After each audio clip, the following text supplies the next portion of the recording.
Bien, el tema de este evento es economía y corrupción. Y bueno, la corrupción es un lugar común, ¿no? Es decir, abrimos los periódicos, vemos las noticias, escuchamos la radio y por todas partes está la corrupción. Y no solo en los medios de comunicación, sino a todo nivel de instituciones en la vida común. Uno trabaja en una empresa y de repente se da cuenta de que esa empresa tiene que hacer ciertos pagos a la municipalidad para que agilice trámites, ¿no? Entonces, ahí hay una corrupción por el lado de la institucionalidad empresarial. Después, uno ve de repente que comienzan a darse ciertas oportunidades, ciertos privilegios a gente que no cumple con ciertas condiciones en espacios académicos, por ejemplo, ahí también se ve corrupción.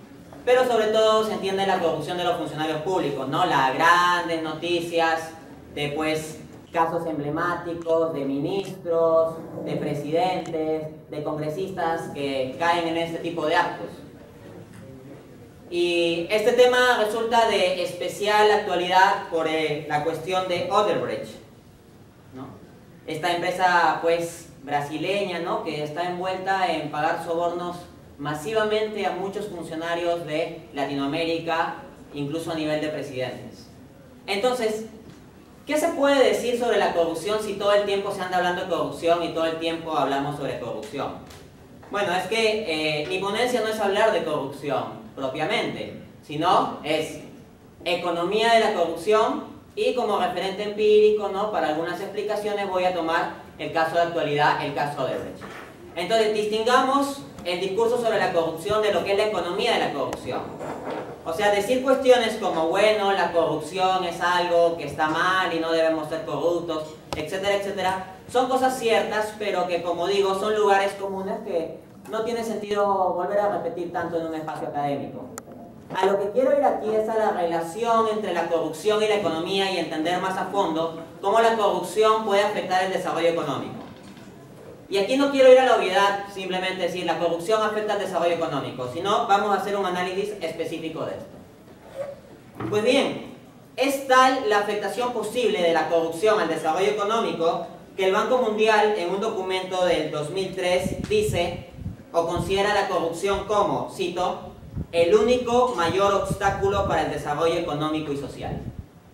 Habrían muchos obstáculos posibles para el desarrollo económico y social, pero el Banco Mundial lo nombra así, el único mayor obstáculo. Y esto no son solo palabras al aire, sino que en un informe del año 2004, esta misma institución, el Banco Mundial, estima que alrededor de $1 trillón se pagan en sobornos cada año alrededor del mundo. $1 trillón. No estoy hablando de 1 millón. No estoy hablando ni siquiera de 1 billón. Estoy hablando de 1 trillón. Y estos pagos de sobornos distorsionan el funcionamiento de la economía. Entonces, estamos hablando de $1 trillón, de una cantidad enorme e inconmensurable, se puede decir, pensarlo ya es más difícil. Y esto implica una distorsión de cómo se asignan los recursos en una sociedad. Porque si se pagan sobornos es en gran parte para obtener cosas que no se habrían obtenido si no se hubieran pagado esos sobornos. Esto implica que se están saltando ciertos requisitos legales, técnicos, ecológicos, sociales, etc. Por lo tanto, el 1 trillón de pagos en sobornos es una cierta estimación del costo de la corrupción también, porque implica una distorsión. Y de hecho, Labelle, en una conferencia de 2011 publicada por la institución Transparencia Internacional, que es una institución especializada a nivel mundial a estudiar este problema de la corrupción, esta autora en su conferencia nos dice que si al 1 trillón de sobornos lo consideráramos aisladamente, nos equivocaríamos. Hay que considerar también las pérdidas económicas por la mala asignación de recursos en lo que son las contrataciones públicas. Y se ha estimado, dice esta autora, que esta pérdida podría implicar agregar unos 1.5 trillones de dólares al año. Entonces, estamos hablando de un problema de magnitudes mayúsculas. Y ahora bien, recientemente que se ha descubierto esto del caso de Odebrecht, ¿no? La empresa brasileña que ha hecho masivamente pagos en Latinoamérica para obtener concesiones de obras públicas, nos encontramos que siendo una sola empresa, no 20, no 100 empresas, una sola empresa, pues el monto de los sobornos se estima alrededor de los 800 millones de dólares. Entonces, imagínate qué sucedería si ese dinero aplicado a sobornos lo aplicáramos a tecnología, o a mejorar nuestras universidades públicas, o a solucionar el problema de pobreza y hambre, o a investigar, a dedicarlo a investigación científica para afrontar los problemas de inseguridad alimentaria, escasez de agua, que cada vez es un problema más serio, y el calentamiento global. Fíjate, es un montón de dinero que podría aplicarse a esos fines y nos estamos perdiendo esos beneficios sociales. Como economistas sabemos que no hay que pensar solo en los costos contables, o sea, en el costo evidente del número que allí dice, sino también en los costos no contables, implícitos, el llamado costo de oportunidad. Entonces, el costo de oportunidad del soborno es que todo ese dinero está dejando de dedicarse a otras cosas muy probablemente mejores. Pues bien, la corrupción tiene varios mecanismos de transmisión. Por ejemplo, Mauro, en su paper de 1995, encuentra que la corrupción implica una menor tasa de inversión. Como mencionaba el profesor Magallanes en la presentación, la alta corrupción altera la confianza en los mercados. Y cuando los agentes privados no tienen mucha confianza en la institucionalidad y solidez de un país, pues invierten menos. Y eso va a reducir el crecimiento. Así que hay países que pudieran tener un crecimiento económico mayor si es que tuvieran menos corrupción. Y ahí me interesaría citar el estudio de los académicos Dreher, Kochtsogiannis y McMorrison en 2007. Ellos han estimado que las pérdidas en términos de crecimiento económico debidas a la corrupción varían de 11.2% del PIB para Noruega, o sea, lo mínimo, lo más básico, a 67% en Guinea-Bissau. Guinea-Bissau es una nación muy pobre, donde hay gente incluso que muere de hambre. Si no hubiera corrupción, se estima que su PIB podría ser 67% mayor. Asimismo, Dreher y Hertzfeld, en un artículo, paper del 2008, hallan que, con otro esquema econométrico, que el impacto de la corrupción es claramente significativo y donde es peor ubican que es en Liberia, siendo que Liberia tendría una pérdida equivalente a el 100% de su PIB per cápita. Es decir, si nos pusiéramos en un mundo ideal donde no hubiera corrupción en Liberia, en términos per cápita, ¿no?, por cada cabeza, por cada habitante, habría el doble de ingreso, o sea, 100% más. Finalmente tenemos el estudio de Gupta, Dawoodi y Alonso Terme sobre la relación entre la desigualdad, pobreza y la corrupción. Y se encuentra con que la corrupción agrava estos problemas. ¿Por qué la corrupción agrava la desigualdad? Si tú eres pobre y el Estado te pone condiciones arbitrarias y te comete injusticias y te demora un montón de días para resolverte un trámite, ¿cómo coimeas al funcionario? Si eres realmente pobre y a la justa llegas a fin de mes. Pues no tienes muchos recursos para coimearlo, o al menos no para ofrecer una buena coima, ¿no? Pero si eres millonario, ahí sí. ¿Y qué se da entonces? Que los individuos con más poder adquisitivo en la sociedad tienen también los recursos para más fácilmente obtener cosas corrompiendo funcionarios. Y eso es lo que se da en gran parte. Por supuesto, la corrupción es un problema más marcado en países pobres que en países ricos. Pero no es que los países ricos estén exentos de eso. Gran demostración para el efecto en la crisis del 2008. La crisis del 2008 tiene detrás un montón de corrupción. Y hay un documental que se especializa en analizar eso, el documental Inside Job, ¿no?, de Charles Ferguson, que fue un documental que obtuvo en el año 2011 el premio Oscar al mejor documental. Lo recomiendo bastante. Toda la corrupción detrás de la crisis financiera, ¿no? Y acá ya no estamos hablando de países bananeros, estamos hablando de los Estados Unidos y Europa, con serios problemas de corrupción.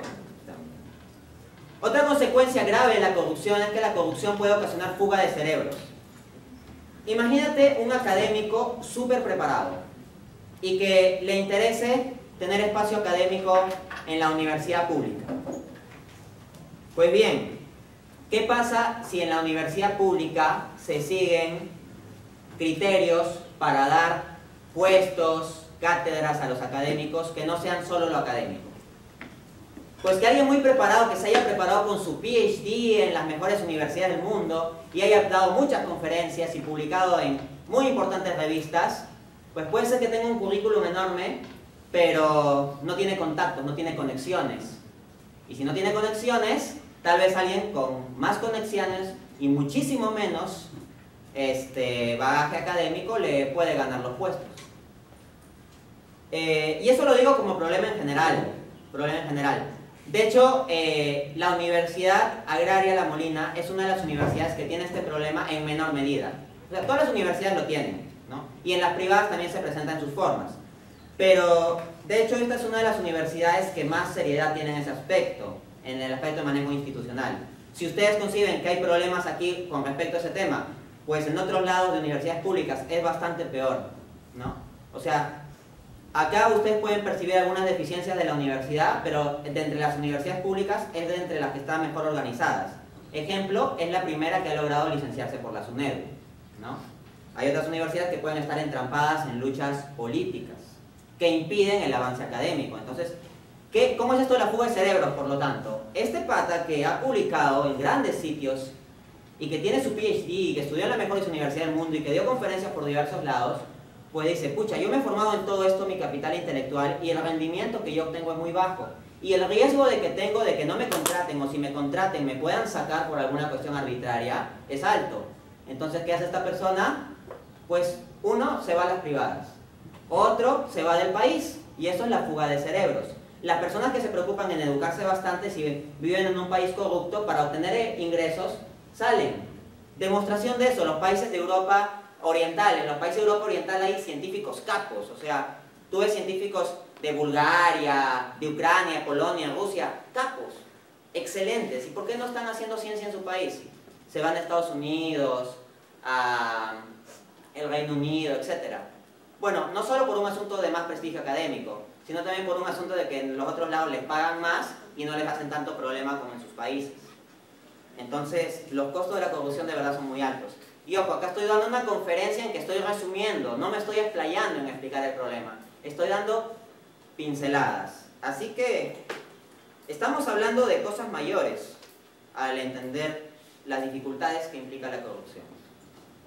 Ahora, yendo al caso de Odebrecht, ¿no? Bueno, como decía, la empresa brasileña pues que ha distribuido coimas por todas partes de Latinoamérica, incluso a nivel de presidentes, ¿no? De hecho, nuestros últimos presidentes están involucrados, ¿no? O sea, esto es solo un asunto de estadística, de contrataciones con Odebrecht, al menos. Lo que son contrataciones simplemente lo encontramos de Fujimori, Toledo, García, Humala, ¿no? Y bueno, nuestro querido presidente, bueno, no está actual presidente, ¿no? Pero en la época de Toledo no era alguien tampoco que fuera ajeno a lo que está sucediendo. Estamos hablando del ministro de Economía. Entonces, ese asunto, ¿no? Ahora bien, una gran empresa para obtener beneficios en contrataciones públicas puede pagar sobornos. Y no es necesario que lo pague el presidente, o sea, basta con que lo paguen los funcionarios indicados. Por eso puede haber corrupción a todo nivel. Desde el presidente hasta la municipalidad del distrito más pequeñito. ¿Ya? Esto se da a todo nivel. Y aquí lo interesante es qué mecanismos se generan para ocultar esta corrupción. Porque la corrupción es una actividad ilegal, o sea, uno no puede tener en su cuenta bancaria de un día para otro pues muchísimo más dinero porque es sospechoso. Entonces, ¿qué se hace? Testaferros. ¿Qué es un testaferro? Alguien que pone la cara en lugar de ti en los documentos para que la cuenta de ingresos de esa persona se infla y no la tuya, que tienes un cargo público. Entonces, ahí depende ya de quién es más vivo y más tonto, ¿no? En ese sentido, un presidente más vivo es más difícil de que lo atrapen en corrupción. Puede estar metiendo un montón de cosas de corrupción, pero si es muy vivo, entonces va a tener los mecanismos mejor para protegerse, puede influenciar más en otras instancias del Estado, más gente que le debe favores de modo tal que no lo investigan y puede ocultar con mejor testaferro su riqueza, si es un presidente pues vivo, inteligente, ¿no? No me voy a referir a si es gordo o no, o sea, simplemente la cuestión de si es inteligente. En cambio, si hay uno que es medio soncito, pues a ese sí lo pueden atrapar con más facilidad, ¿no? Si tú vas a tener un testaferro, pues el testaferro tiene que ser alguien que no lo relacione fácilmente contigo. No va a ser, por ejemplo, la esposa, el hijo, ¿no? Eso sería, pues, ser medio tonto. O sea, hace la corrupción y no la haces bien. Y esto de pensar maliciosamente en cómo manejar la corrupción y cómo oculto el dinero de la corrupción es clave, señores. O sea, acá yo no estoy diciendo esto para darles un consejo de cómo en el futuro hacer con el dinero de la corrupción, sino más bien de conocer el mal para que poder atacarlo. O sea, si hay alguien que conoce bien los mecanismos a través de los cuales se tapa la corrupción y tiene una posición en que puede investigar o denunciar corrupción, pues este conocimiento es importante. Otro mecanismo clave es el financiamiento de campañas. Vamos, financiar una campaña cuesta muchísimo, muchísimo dinero. En nuestras democracias, ¿cómo funciona la cosa? Funciona de que tú ves diferentes productos llamados candidatos y hay un aparato de marketing enorme llamado campañas. Entonces tú ves a qué producto compras. ¿Y qué hace la publicidad? Pues influenciarte en lo máximo posible por todas partes para que compres el producto del candidato en cuestión. O sea, el candidato es el producto. Pero eso no es barato, señores. Cuesta muchísimo dinero poner pancartas, salir en la televisión, todo eso cuesta mucho dinero. Pensamos que voluntariamente los aportes de los miembros de un partido político son dinero suficiente para financiar toda la campaña electoral. No, no lo es. Entonces, ¿qué tienen que hacer los partidos políticos? Pues los partidos políticos tienen que acordar con empresas. Es decir, me donas tanto para que haga mi campaña, y si yo llego al poder, cuando tenga que hacer concesiones de obras públicas, pues como que me va a sacar más simpático en ese momento, ¿no? Entonces obtienen con más facilidad concesión de obras públicas. Segunda modalidad, entonces, financiamiento de campañas. Creemos que estamos en la democracia de una persona, un voto. No, hay alguien que ya está votando. Están votando no nosotros en las ánforas con papelitos, sino las empresas con papeles verdes, con dólares. Las empresas votan porque condicionan los medios publicitarios. Y si poseen medios de comunicación, mejor. Porque así, si hay un candidato verdaderamente transparente, que verdaderamente quiere poner en jaque la corrupción, y parte de esos agentes privados involucrados en la corrupción son empresas relacionadas con medios de comunicación, o los medios de comunicación mismos, o sus accionistas, ¿qué se hace? Pues se habla porquería de este candidato, ¿no? Y no se habla tanto de un candidato que pueda ser más laxo con esto. Odebrecht ha hecho eso. Odebrecht ha financiado campañas por aquí y por allá. Tenemos el escándalo, pues, de Dilma Rousseff. Acá mismo en Perú también hay escándalos respecto al financiamiento de campañas por parte de Odebrecht. En Chile, que es un país con muy sólida institucionalidad, pues hay una investigación sobre la candidatura de Michelle Bachelet y financiamiento por parte de Odebrecht también. Así que esa es una segunda modalidad interesante. Tercera modalidad.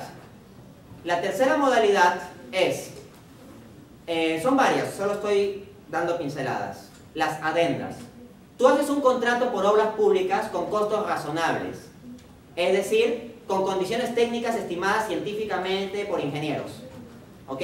Y entonces en el contrato de la obra pública, cuando se lo conceden a la empresa, sale con costos razonables. Pero después vienen las adendas, es decir, posteriormente se hace una modificación al contrato y dice, uy, subió el costo de tal cosa, hay que modificar.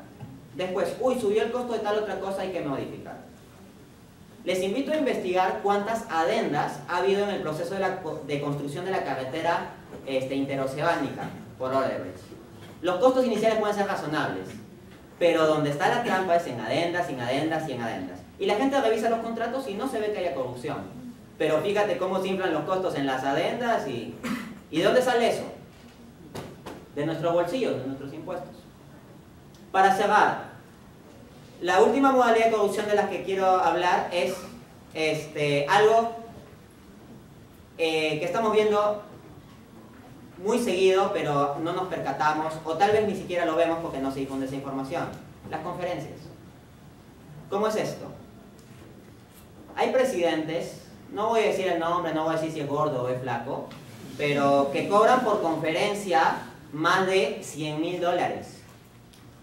Tú puedes verificar esto de acuerdo a la propia declaración de ellos, de estos presidentes. Más de $100.000 por conferencia.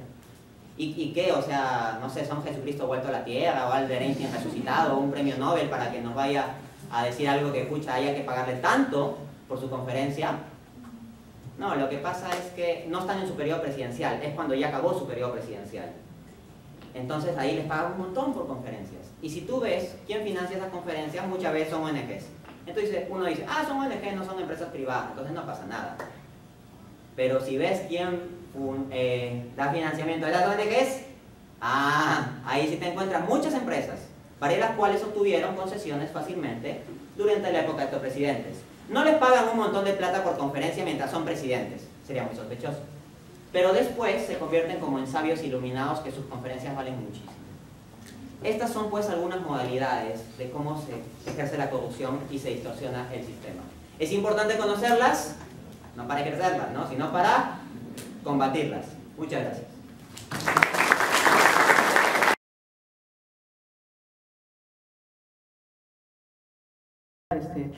Varios analistas bursátiles han afirmado que el efecto Odebrecht ya pasó en la bolsa y que ahora la bolsa se va a mover más por los metales.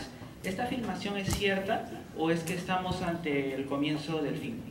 Gracias. Interesante, bien. Entendamos que los mercados financieros se mueven por expectativas, ¿no? Como se mueven por expectativas, entonces cuando hay actos de corrupción serios, eso afecta a los mercados financieros. Pero fíjense lo que yo he dicho. Yo he dicho, los mercados financieros se mueven por expectativas, no por la moral. No por la moral. Entonces, no es que la bolsa se altere respecto de Odebrecht o empresas relacionadas porque digan, uy, qué mal Odebrecht, vamos a quitar las inversiones de allí. No es por eso, no es por un asunto moral, sino por un asunto de, capaz lo pueden investigar, le cobran multas y su rentabilidad baja. O el hecho de que lo hayan descubierto hace que tenga muy mala imagen social y entonces lo van a contratar menos y entonces su rentabilidad baja. Este asunto es clave entonces. La bolsa no se mueve por moral, sino por beneficio. Entendido esto. Que se haya puesto en jaque lo de Odebrecht cuando salió en el escándalo, claro, la bolsa se asustó. El problema moral de corrupción, pues es algo que va a dar por largo tiempo. Por largo tiempo. Pero los agentes financieros se adecúan más rápido. Es decir, hay condiciones que son coyunturales y otras estructurales. Estructuralmente en nuestras economías tenemos corrupción, pero eso a la bolsa no le interesa mientras siga habiendo beneficios. Lo que le preocupa es la fluctuación en beneficios por un caso particular. Entonces, inicialmente hay eso, pero después se puede estabilizar. Si fuera para más empresas, lo que se llama riesgo sistémico, ahí sí. En teoría financiera se distinguen dos tipos de riesgo. Riesgo sistémico y riesgo no sistémico, o no sistemático. El riesgo sistemático es aquel que ya está como, digamos, grabado en el sistema. El no sistemático es aquel que tú puedes prevenir diversificando. ¿Y qué es diversificar? Que yo en vez de invertir mi plata en Odebrecht, lo mando a otras empresas y me prevengo de ese riesgo. Entonces, eso no implicaría ya una quiebra de todo el sistema financiero. Pero, si hubiera un riesgo sistemático de corrupción a gran escala, en muchas empresas centrales y no solo un gran escándalo como una, ahí sí ya no hay mucho espacio para donde escapar. Y si hablamos de empresas centrales en el sistema financiero como los bancos, ya la cosa se pone muy seria. En ese sentido, la crisis financiera del 2008, con toda su corrupción implicada, fue eso, un escenario de riesgo sistémico. ¿Otra cuestión?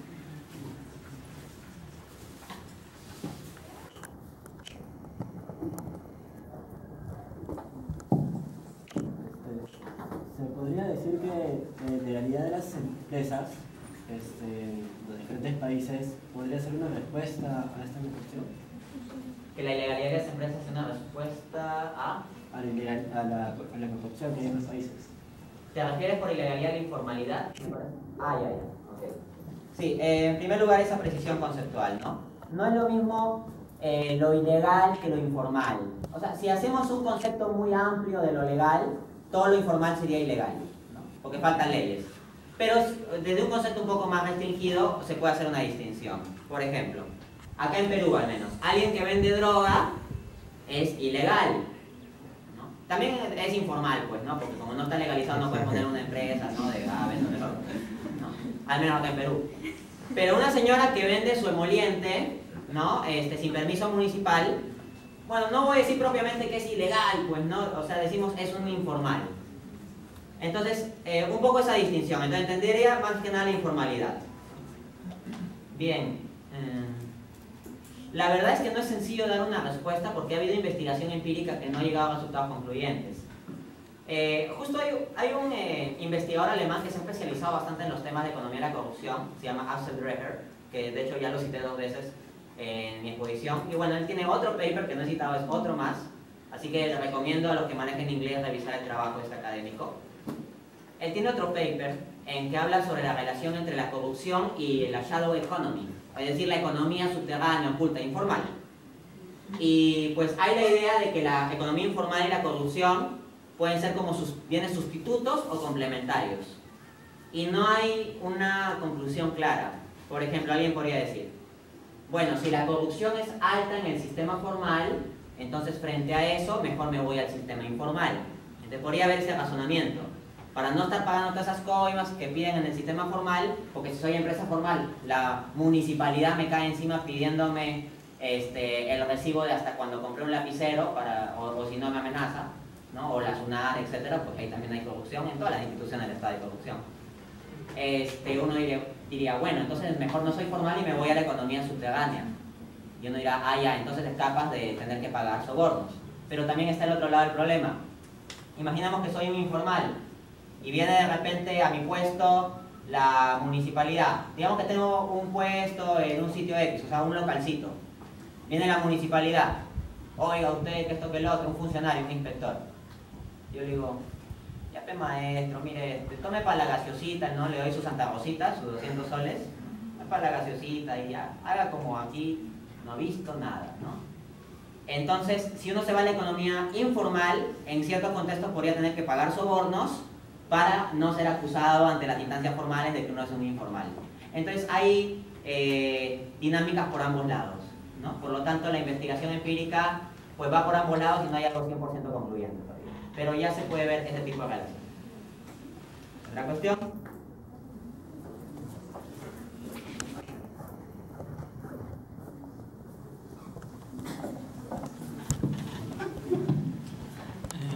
En primer lugar, felicitarte. Muchas gracias por la exposición. Mi pregunta va porque mencionaste a un autor que tuve la oportunidad de aprovechar y leerlo. El caso de Gupta presentó, si mal no recuerdo, también un análisis de la eficiencia del sector público, en lo cual presenta uno de los subíndices también para generar este índice de eficiencia del sector público a la administración pública, que está constituido también de índices de corrupción. Curiosamente, para mi tesis de pregrado, empleé también subíndices para armar un índice de eficiencia para el sector público. La pregunta va, los índices presentados generalmente eran para países, digamos, pertenecían a la Unión Europea o pertenecían a un grupo de poder asiático. Sin embargo, acá en Perú, viendo otro contexto, digamos, en un sentido contrario, ¿no? La pregunta era de que no tenía una capacidad, yo por el exceso de información, de poder aproximarme a los resultados que votaban las investigaciones, digamos, que hacía Gupta, Afonso, el otro apellido era Schuster, si no lo recuerdo, no, estos autores que ven estos temas. Entonces, yo desearía saber en sí cuál sería la jerarquía que deberían tener, digamos, estos subíndices de la corrupción, o para poder cuantificarlo y hacer unas comparaciones, ¿no? Eso sería a eso va la pregunta. Muy buena pregunta, y lo que preguntas es algo que nos da dolor de cabeza a todos los académicos que queremos estudiar la corrupción. Que la corrupción no es algo pues que se pueda medir así, o sea, directamente, porque la corrupción es una actividad ilegal. Pero al ser ilegal no hay una medida oficial de corrupción en la data del BCR como la pudiera haber pues de las exportaciones netas, ¿no? Entonces ahí tenemos esa gran dificultad, porque la corrupción es un muy serio problema, pero hay dificultades de medición. Sobre una jerarquía, pues no te la podría dar porque hay debate, o sea, hay debate constante de qué medida es mejor que otra. Te podría dar alguna referencia así de data que se utiliza para investigar corrupción, porque yo mismo estoy metido en investigar bastante esto, y revísala porque se podría hacer una tesis muy bacán sobre este tema. Bien, data. Se puede tomar como variable proxy, aproximativa a la corrupción, al ranking de corrupción, con el índice de corrupción a su vez que publica Transparencia Internacional. Transparencia Internacional hace una lista de los países y da puntajes en función de un índice de percepción de corrupción. El Banco Mundial también tiene un índice de corrupción, accountability, transparency and corruption, ¿sí? Esa también te puede servir la data del Banco Mundial. Casi todo esto está en inglés, o sea, buscar en español que te salga la data es muy difícil. Tienes que hacer la búsqueda en inglés. Lo bueno es que como es data, o sea, la mayor parte es números y es lo mismo para español e inglés, ¿no? Pero en Google la búsqueda hay que ponerla en inglés, normalmente. Luego, esto de los trámites, ¿no? Que las burocracias son eficientes o ineficientes. Una forma en que puedes medir la eficiencia de una burocracia, hay varias. Una que yo sugiero es en el Doing Business, ver la cantidad de días que demora una empresa en constituirse en un país. Hay un dato que da el Banco Mundial en su informe y también lo da el Global Competitiveness Report, el reporte de competitividad global, sobre cuántos días demora constituir una empresa en un país. Y eso es una cierta medición de la eficiencia o ineficiencia de la entidad pública, porque si demora demasiados días, pues en gran parte es porque debe ser ineficiente, ¿no? Y en gran parte también porque quiere recolectar sobornos. Por ejemplo, si yo soy un funcionario público eficiente, tú me vienes a pedir que quieres abrir tu empresa y me presentas los documentos, yo puedo agarrar y decir, esto está en regla, muy bien señor, de acá a una semana ya está listo lo de su empresa. O de acá a 2 días. Hay países donde se puede constituir una empresa en 1 o 2 días.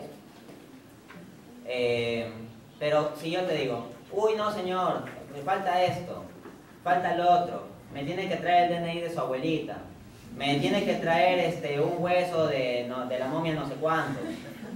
Pero a los huesos le tiene que sacar fotocopia también. O sea, le comienza a meter requisitos. Y después, digamos que este empresario se esfuerza en cumplir todos los requisitos y trae como sea todo, ¿no? Que las esferas del dragón, todo, lo cumple. Y le dice, no, falta la de 8 estrellas, etc. O sea, le comienza a complicar el trámite. Pero el empresario es cumplido. Y trata de cumplir a tiempo, pero el funcionario, cuando le dice al funcionario, oye, ¿cómo va mi trámite? Uy, no, todavía no han subido. Uy, no, han salido de vacaciones. Uy, no, es que toca mi lonche, vuelva después, ¿no? Etcétera. Todas esas demoras te hartan. Entonces, hasta el empresario más moral del mundo que quiera cumplir con todas las leyes, se puede preguntar, ¿y si le pago una coima y esto me sale para mañana? O sea, ya no estamos hablando de un maldito inmoral al Odebrecht que va a coimar a toda Latinoamérica para obtener cosas. O sea, estamos hablando de un empresario que al principio quiere cumplir, pero que le hacen la vida imposible y que le dan, pues, tardanzas, ¿no? Entonces, esa variable puedes utilizar para medir. Y hay otras más, pero si sigo diciendo, armo otra conferencia sobre la medición de la corrupción, ¿no? Tengo tiempo limitado, lamentablemente.